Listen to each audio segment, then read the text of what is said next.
ನಮಸ್ತೆ ವೀಕ್ಷಕರೇ, ಅಶ್ವಮಂದಿರಕ್ಕೆ ಸ್ವಾಗತ. ನಾನು ಮಂಜರಿ ಹೊಂಬಾಳಿ. ಸನಾತನ ಧರ್ಮದ ಅನೇಕ ಹಬ್ಬಗಳ ಬಗ್ಗೆ ಅಶ್ವಮಂದಿರದಲ್ಲಿ ತಿಳಿಸ್ತಾ ಬಂದಿದ್ದೇವೆ. ಗುರೂಜಿಗಳು ಸಮಗ್ರ ಮಾಹಿತಿಯನ್ನ, ಪೂಜಾ ವಿಧಾನಗಳನ್ನ, ಮಹತ್ವಗಳನ್ನ ಕಾರ್ಯಕ್ರಮದಲ್ಲಿ ತಿಳಿಸಿದ್ದಾರೆ. ಮುಖ್ಯವಾಗಿ ಈ ಬಾರಿ ಶ್ರಾವಣ ಸೋಮವಾರದ ಮಹತ್ವವೇನು, ಅದರ ಪೂಜಾ ವಿಧಾನಗಳೇನು, ಯಾವ ರೀತಿ ಪೂಜೆ ಮಾಡಿದರೆ ಶಿವ ಒಲಿತಾನೆ, ಈ ಸಮಗ್ರ ಮಾಹಿತಿಯನ್ನ ತಿಳಿಸಿಕೊಡ್ಲಿಕ್ಕೆ ಖ್ಯಾತ ಜ್ಯೋತಿಷಿಗಳು, ಧಾರ್ಮಿಕ ಆಧ್ಯಾತ್ಮಿಕ ಚಿಂತಕರು ಆಚಾರ್ಯ ಗುರೂಜಿಯವರು ನಮ್ಮೊಟ್ಟಿಗಿದ್ದಾರೆ. ಅವರನ್ನ ಕಾರ್ಯಕ್ರಮಕ್ಕೆ ಸ್ವಾಗತಿಸೋಣ. ಗುರೂಜಿ ನಮಸ್ತೆ, ಕಾರ್ಯಕ್ರಮಕ್ಕೆ ಸ್ವಾಗತ. ಓಂ ವಾಮದೇವಾಯ ನಮೋ ಜ್ಯೇಷ್ಠಾಯ ನಮಃ ಶ್ರೇಷ್ಠಾಯ ನಮೋ ರುದ್ರಾಯ ನಮಃ ಕಾಲಾಯ ನಮಃ ಕಲವಿಕರಣಾಯ ನಮೋ ಬಲವಿಕರಣಾಯ ನಮೋ ಬಲಾಯ ನಮೋ ಬಲಪ್ರಮಥನಾಯ ನಮಃ ಸರ್ವಭೂತದಮನಾಯ ನಮೋ ಮನೋನ್ಮನಾಯ ನಮಃ. ನಮಸ್ತೆ ಗುರುಗಳೇ, ಶ್ರಾವಣ ಮಾಸ ಆರಂಭವಾಯಿತು. ಶ್ರಾವಣ ಮಾಸದ ಸೋಮವಾರ ವಿಶೇಷವಾಗಿ ಶಿವನನ್ನ ಎಲ್ಲರಿಗೂ ಆರಾಧನೆಯನ್ನ ಮಾಡಬೇಕು, ಶಿವನನ್ನ ಒಲಿಸ್ಕೊಳ್ಬೇಕು, ತಮ್ಮ ಎಲ್ಲ ಇಷ್ಟಾರ್ಥಗಳು ಈಡೇರಬೇಕು ಅನ್ನುವಂಥ ಆಸೆ ಇರ್ತದೆ. ಹಾಗಾಗಿ ಈ ಶ್ರಾವಣ ಮಾಸದ ಸೋಮವಾರದಲ್ಲಿ ಶಿವನನ್ನ ಯಾವ ರೀತಿಯಾಗಿ ಪೂಜೆ ಮಾಡಬೇಕು, ಆರಾಧನೆ ಮಾಡಬೇಕು, ಇದ್ರ ಬಗ್ಗೆ ತಿಳಿಸ್ಕೊಡಿ ಗುರುಜಿ. ಈಶಾನ ಸರ್ವವಿದ್ಯಾನಾಂ ಈಶ್ವರ ಸರ್ವಭೂತಾನಾಂ ಬ್ರಹ್ಮಾಧಿಪತಿರ್ ಬ್ರಹ್ಮಣೋಧಿಪತಿರ್ ಬ್ರಹ್ಮ ಶಿವೋ ಮೇ ಅಸ್ತು ಸದಾಶಿವೋ. ನೋಡಿ, ಶಿವನಿಗೆ ತುಂಬ ಪ್ರಿಯವಾಗಿರುವಂತಹ ಮಾಸ ಅಂದರೂ ಕೂಡ ಶ್ರಾವಣ ಮಾಸ ಅಂತ ಹೇಳ್ತಾರೆ. ಕೆಲವರಿಗೆ ಗೊತ್ತಿರುತ್ತೆ, ಈಗ ವಿಷ್ಣುವಿಗೆ ಸಂಬಂಧಪಟ್ಟಂಥದ್ದು, ಈಗ ಆಂಜನೇಯನ ದೇವಸ್ಥಾನಗಳಿಗೆ ಹೋಗುವಂಥದ್ದು ಅಥವಾ ತಿರುಪತಿ ಒಂದು ತಿಮ್ಮಪ್ಪನ ದರ್ಶನಗಳು ಮಾಡ್ಕೊಳ್ಳುವಂಥದ್ದು ಶ್ರಾವಣ ಮಾಸದಲ್ಲಿ ತುಂಬ ಹೆಚ್ಚಾಗಿರುತ್ತೆ. ಈಗ ರಂಗನಾಥರ ದೇವಸ್ಥಾನಗಳು ಇದೆಲ್ಲ ಮಾಡ್ತಾ ಇರ್ತಾರೆ. ಆದರೆ ಶಿವನಿಗೂ ಕೂಡ ಅಷ್ಟೇ ಪ್ರಾಮುಖ್ಯತೆ ಇದೆ ಈ ಒಂದು ಮಾಸದಲ್ಲಿ. ಅದರಲ್ಲೂ ಸೋಮವಾರ ಬಂದಾಗ ಶ್ರಾವಣ ಸೋಮವಾರಗಳು ಶಿವನನ್ನು ಯಾರು ಆರಾಧನೆ ಮಾಡ್ಕೊಳ್ತವ್ರಿಗೆ ಅಭೀಷ್ಟ ಸಿದ್ಧಿ ಉಂಟಾಗುತ್ತೆ ಅಂತ ಹೇಳುತ್ತೆ. ನೋಡಿ, ಈಗ ಒಂದು ಗಂಡು ಹೆಣ್ಣು, ನಾವು ಸಾಮಾನ್ಯವಾಗಿ ಇಂದಿನ ಒಂದು ಅಮಾವಾಸ್ಯೆ ದಿನ ಇದು ಭೀಮನ ಅಮಾವಾಸ್ಯೆ ಅಂತ ಮಾಡಿದ್ವಿ. ಶಿವ ಪಾರ್ವತಿ ಥರ ಇರಬೇಕು ಒಂದು ಗಂಡು ಹೆಣ್ಣು ಅಂತ ಹೇಳುತ್ತೆ ಶಾಸ್ತ್ರದಲ್ಲಿ. ಹಾಗಾಗಿ ಯಾರಿಗೆ ಒಂದು ಕುಟುಂಬದಲ್ಲಿ ಈಗ ಮದುವೆಯಾಗಿ ಎಷ್ಟೋ ವರ್ಷಗಳಾಗಿರುತ್ತೆ, ಈ ಒಂದು ಸಂದರ್ಭದಲ್ಲಿ ಕೆಲವೊಂದು ಮನಸ್ತಾಪಗಳಾಗ್ಬಿಟ್ಟಿರುತ್ತೆ. ಅಂಥ ಹೆಣ್ಮಕ್ಳು ಯಾರು ಇರ್ತೀರಾ, ಅಥವಾ ಮನೆಯಲ್ಲಿ ಏನೋ ವಿರಸಗಳು, ಮನೆಯಲ್ಲಿ ಅಶಾಂತಿ ನಿಲ್ಲಿಸ್ಬಿಟ್ಟಿರುತ್ತೆ. ಯಾಕೆ ಈ ದಿನ ತುಂಬ ಇಂಪಾರ್ಟೆಂಟ್ ಅಂತ ಹೇಳ್ತಾ ಇದ್ದೀನಿ, ಯಾಕೆ ಇವತ್ತು ಶಿವನ ಆರಾಧನೆ ಮಾಡ್ಕೊಳ್ಬೇಕು ಅಂತ ಹೇಳ್ತಾ ಇದ್ದೀನಿ. ಯಾಕಂದರೆ ಕುಟುಂಬ ಯಾವಾಗ ನಮಗೆ ನೆಮ್ಮದಿಯಿಂದ ಕೂಡಿರುತ್ತೆ, ಮನೆಯಲ್ಲಿ ಯಾವಾಗ ನಮಗೆ ಸುಖ ಶಾಂತಿ ನೆಮ್ಮದಿ ಇರುತ್ತೆ, ಮಾಡುವಂತಹ ಕೆಲಸ ಕಾರ್ಯಗಳೆಲ್ಲವೂ ಕೂಡ ಯಶಸ್ವಿಯಾಗುತ್ತೆ ಅಂತ.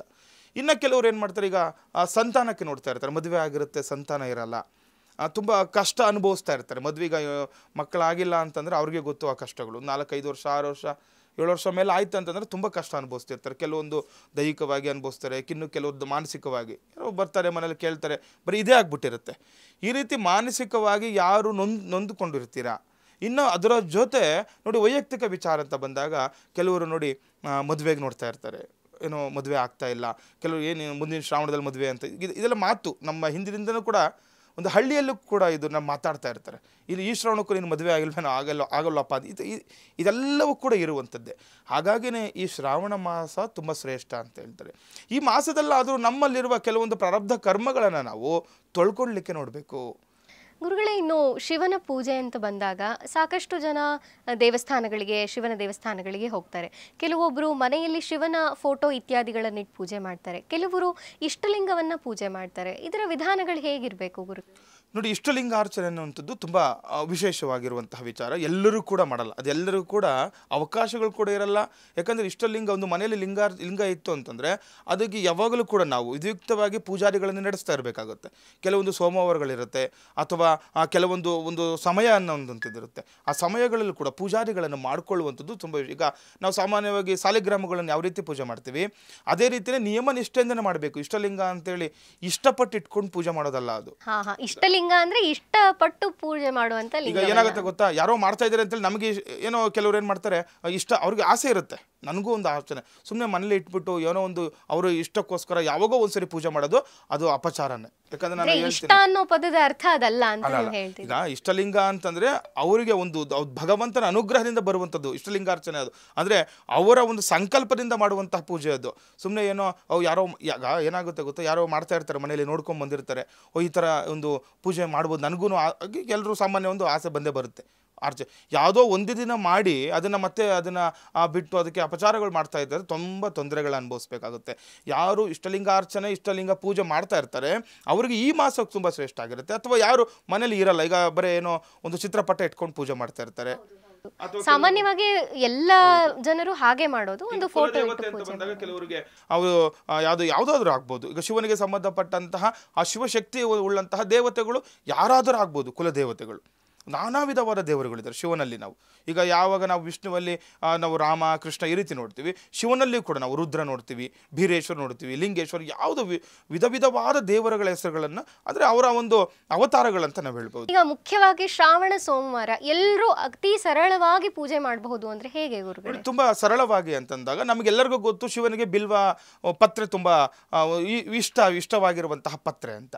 ಈ ಬಿಲ್ವಾರ್ಚನೆ ಮಾಡಿಕೊಳ್ಳುವುದರಿಂದ ನೋಡಿ, ಶಿವನಿಗೆ ನಾವು ಏನು ಮಾಡುವ ಅವಶ್ಯಕತೆ ಇಲ್ಲ, ಬರೀ ಅಭಿಷೇಕ ಪ್ರಿಯ ನಾವು ಶಿವ ಅಂತ ಹೇಳ್ತೀವಿ. ನೋಡಿ ಕ್ಷೀರಾಭಿಷೇಕ ಅಥವಾ ಜಲದಿಂದ ಅಭಿಷೇಕ ಮಾಡಿದ್ರು ಕೂಡ ಅವನು ಶಿವ ಸಂತುಷ್ಟನಾಗ್ತಾನೆ ಅಂತ ಹೇಳುತ್ತೆ. ನೋಡಿ ಮನೆಯಲ್ಲಿ ಇವತ್ತು ಸೋಮವಾರನ ಬೆಳಗ್ಗೆ ಆಗಲಿ ಅಥವಾ ಸಾಯಂಕಾಲದಲ್ಲಿ ಆಗಲಿ ಯಾರಾದರೂ ಆಗಲಿ, ಮನೆಯವರು ಈಗ ಗಂಡು ಮಕ್ಕಳಾಗ್ಬೋದು ಅಥವಾ ಹೆಣ್ಣು ಮಕ್ಕಳಾಗ್ಬೋದು, ಕೆಲವರು ಕೇಳ್ತಾರೆ ಗುರುಗಳಿಗೆ ಯಾರು ಮಾಡಬೇಕು ಮನೆಯಲ್ಲಿ ಪೂಜೆ, ಇದು ದೊಡ್ಡ ಒಂದು ಪ್ರಶ್ನೆ ಆಗ್ಬಿಟ್ಟಿರುತ್ತೆ.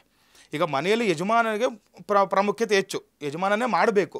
ಯಜಮಾನ ಇಲ್ಲದ ಪಕ್ಷದಲ್ಲಿ ಯಾರು ಒಡೆತಿ ಇರ್ತಾರೆ, ಮನೆ ಯಜಮಾನಿ ಯಾರು ಇರ್ತಾರೆ ಅವರು ಮಾಡೋದ್ರಲ್ಲಿ ಏನೂ ತಪ್ಪಿಲ್ಲ. ಆದರೆ ಅದು ಕೆಲವೊಂದು ನಿಯಮಗಳಿರುತ್ತೆ, ಅವ್ರದ್ದು ಏನು ಇದು ಸಂದರ್ಭಗಳಲ್ಲಿ ಅದು ನೋಡ್ಕೊಂಡು ಮಾಡ್ಕೊಳ್ಬೇಕು. ಅದೆಲ್ಲ ಸಾಮಾನ್ಯ ಜ್ಞಾನ, ಅದೆಲ್ಲರೂ ಕೂಡ ಹೇಳ್ಕೊಳ್ಳುವಂಥ ಅವಶ್ಯಕತೆ ಇಲ್ಲ. ಆ ರೀತಿ ನೋಡಿಕೊಂಡು ನೀವು, ಈಗ ಕೆಲವ್ರಿಗೆ ಏನಾಗುತ್ತೆ, ಪೂಜೆ ಮಾಡಲಿಕ್ಕೆ ಕೆಲವರು ಮನೇಲಿ ಅದು ದೊಡ್ಡ ತೊಂದರೆ ಆಗ್ತಾ ಇರುತ್ತೆ, ನೀನು ಮಾಡು ಅಂತೇಳಿ ತೊಂದರೆ ಮಾಡ್ತಿರ್ತಾರೆ. ಆ ಥರ ಮಾಡಿಕೊಂಡಾಗ ಮನೆ ಯಾವತ್ತೂ ಅಭಿವೃದ್ಧಿ ಆಗಲ್ಲ. ಈಗ ಗಂಡ ಮಾಡಿಲ್ವಾ, ಹೆಣ್ಮಕ್ಳು ಮಾಡ್ಬೋದು, ಅದರ ಒಂದು ನಿಯಮ ನಿಷ್ಠೆಯಿಂದ. ಈಗ ನೋಡಿ ಸ್ನಾನಾದಿಗಳನ್ನು ಮುಗಿಸ್ಕೊಂಡು ನೀಟಾಗಿ ಹಣೆಗೆ ಬೊಟ್ಟು ಇಟ್ಕೊಂಡು ಎಲ್ಲ ಮಾಡಿಕೊಂಡ್ರೆ ಯಾಕೆ ಭಗವಂತ ನಮ್ಗೆ ಒಲಿಯಲ್ಲ ಹೇಳಿ? ಅದನ್ನು ಬಿಟ್ಟು ನಾವೇನೋ ಬೇರೆ ಬೇರೆ ಥರ ಯೋಚನೆ ಮಾಡುವ ಅವಶ್ಯಕತೆ ಇಲ್ಲ. ಪೂಜೆ ಮಾಡೋದರಲ್ಲಿ ಯಾವುದೇ ತಪ್ಪಿಲ್ಲ. ಈ ದಿನ ಸೋಮವಾರ ಆಗಿರೋದ್ರಿಂದ ಓಂ ನಮಃ ಶಿವಾಯ, ನೋಡಿ ಶಿವ ಪಂಚಾಕ್ಷರ ಮಂತ್ರ, ನೀವು ಯಾವ ಮಂತ್ರ ಹೇಳುವ ಅವಶ್ಯಕತೆ ಇಲ್ಲ. ಓಂ ನಮಃ ಶಿವಾಯ ಎನ್ನುವ ಮಂತ್ರವನ್ನು ಹೇಳ್ಕೊಳ್ತಾ ಬಿಲ್ವ ಪತ್ರೆಗಳು ತೊಗೊಂಡು ಬನ್ನಿ. ಎಲ್ಲಾದರೂ ನಿಮಗೆ ಬಿಲ್ವ ಪತ್ರ ಸಿಕ್ಕೇ ಸಿಗುತ್ತೆ. ಬಿಲ್ವ ಪತ್ರೆಯಿಂದ ನೀವು ಆ ಭಗವಂತನ ಅರ್ಚನೆಯನ್ನು ಮಾಡುವಂಥದ್ದು. ಮತ್ತು ಈಗ ಯಾವುದೋ ಲಿಂಗ, ಮನೆಯಲ್ಲಿ ಯಾವುದಾದ್ರೂ ಲಿಂಗ ಇಟ್ಕೊಂಡಿರ್ತೀರ, ಕೆಲವರು ರುದ್ರಾಕ್ಷಿ ಇಟ್ಕೊಂಡಿರ್ತಾರೆ, ಕೆಲವರು ಲಿಂಗ ಇಟ್ಕೊಂಡಿರ್ತಾರೆ, ಅಥವಾ ವಿಗ್ರಹಗಳನ್ನು ಶಿವಪಾರ್ವತಿ ಇಟ್ಕೊಂಡಿರ್ತಾರೆ. ಇದರಲ್ಲಿ ಯಾವುದು, ಅಥವಾ ಗಣಪತಿಯ ಪೂಜೆ. ಈಗ ನೋಡಿ ಇವತ್ತು ಲಿಂಗದ ಜೊತೆ ಗಣಪತಿ ಪೂಜೆ ಕೂಡ ತುಂಬ ವಿಶೇಷವಾಗಿರುತ್ತೆ. ಅಥವಾ ಯಾಕಂದರೆ ಎಲ್ಲರ ಮನೆಯಲ್ಲೂ ಲಿಂಗ ಇಲ್ಲ ಅಂದರೂ ಕೂಡ ಗಣಪತಿಯ ವಿಗ್ರಹ ಆದರೂ ಇದ್ದೇ ಇರುತ್ತೆ. ಆ ಗಣಪತಿಗಾದರೂ ನೀವು ಆರಾಧನೆ ಮಾಡಿ ಒಂದು ಅಭಿಷೇಕವನ್ನು ಮಾಡಿ, ಅದರಿಂದನೂ ಕೂಡ ಭಗವಂತ ಪ್ರೀತಿಯಾಗಿ ನಿಮಗೆ ಅನುಕೂಲಗಳು ಮಾಡ್ತಾನೆ ಅಂತ. ನೋಡಿ ಈ ದಿನ ಬೆಳಗ್ಗೆ ಪ್ರಾತಃ ಕಾಲದಲ್ಲಿ ಎದ್ದು ನೀವು ಸ್ನಾನಾದಿಗಳನ್ನು ಮುಗಿಸಿ ಎಲ್ಲ ಮನೆಯಲ್ಲಿ ರಂಗೋಲಿ ಇಡುವಂಥದ್ದು. ರಂಗೋಲಿ ಇಟ್ಟ ತಕ್ಷಣ ಒಳಗಡೆ ಬಂದು ನೀವು ಮನೆ ದೇವರ ಮನೆಯಲ್ಲಿ, ಅಥವಾ ನೀವು ಬ್ರಹ್ಮಸ್ಥಾನ, ನಾನು ಯಾವಾಗಲೂ ಹೇಳ್ತೀನಿ ಬ್ರಹ್ಮಸ್ಥಾನ ಅಂತ. ಯಾಕಂದರೆ ಈಗ ಮನೆಯಲ್ಲಿ ದೇವ್ರ ಮನೆಯಲ್ಲಿ ಕೆಲವ್ರಿಗೆ ಚಿಕ್ಕದಾಗಿರುತ್ತೆ ಜಾಗ, ಅಥವಾ ಎಲ್ಲೋ ಒಂದು ಗೂಡು ಥರ ಮಾಡ್ಕೊಂಡಿರ್ತಾರೆ. ಅವ್ರು ಏನು ಮಾಡಬೇಕು, ಈಗ ನಾವು ಹೇಳ್ತೀವಿ ದೇವ್ರ ಮನೆಯಲ್ಲಿ ನೀವು ಪೂಜೆ ಮಾಡಿ ಅಂತ. ದೇವ್ರ ಮನೆ ಇಲ್ದವ್ರು ಏನು ಮಾಡಬೇಕಾಗುತ್ತೆ, ಬ್ರಹ್ಮಸ್ಥಾನ ಮನೆಯ ಮಧ್ಯಭಾಗದಲ್ಲಿ ಮಾಡ್ಕೊಳ್ಳಿ. ಅದಕ್ಕೋಸ್ಕರ ನಾನು ಯಾವಾಗಲೂ ಬ್ರಹ್ಮಸ್ಥಾನ ಅಂತ ಹೇಳ್ತಾ ಇರ್ತೀನಿ. ಆ ಬ್ರಹ್ಮಸ್ಥಾನದಲ್ಲಿ ಇಟ್ಕೊಂಡು ಅಲ್ಲಿ ಒಂದು ಮಣೆಯ ಮೇಲೆ, ಪೀಠದ ಮೇಲೆ ನಿಮ್ಮ ಹತ್ರ ವಿಗ್ರಹ ಇದ್ದರೆ ವಿಗ್ರಹ ಇಟ್ಕೊಳ್ಳಿ, ಅಥವಾ ಇಲ್ವಾ ನಿಮಗೆ ಒಂದು ಶಿವನ ಒಂದು ಲಿಂಗ ಸಿಕ್ಕರೆ ಲಿಂಗ ಇಟ್ಕೊಳ್ಳಿ.